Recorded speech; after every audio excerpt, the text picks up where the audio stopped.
If you've been to the grocery store lately and noticed fewer tomatoes, you're not alone. The Purdue Extension Office says cooler temperatures and a lack of sun are to blame.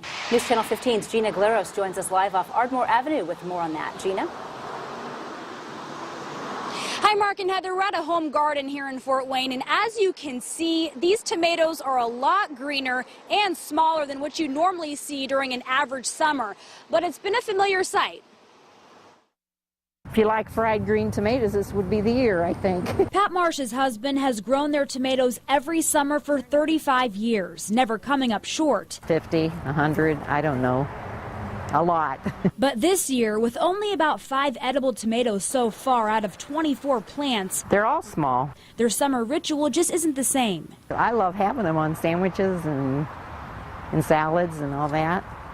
And right now, you can't do that. And the ones you buy at the store, I don't like as well as the homegrown ones. Ricky Kemery with the Purdue Extension Office says Marsh isn't alone. The agency has received several calls from folks in the area complaining about this year's tomato supply. Well, they originally come from the foothills of the Andes Mountains around Ecuador and Chile and all those places.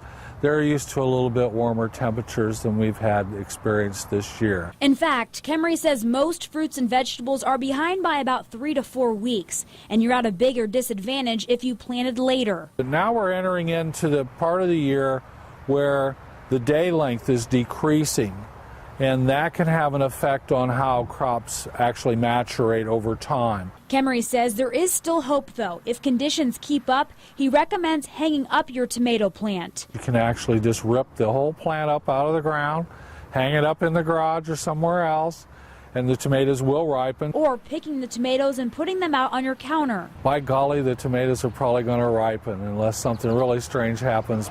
Kemery says you can also use plastic mulch under those tomatoes or even aluminum foil to keep them warm. Live in Fort Wayne, Gina Galeros, News Channel 15.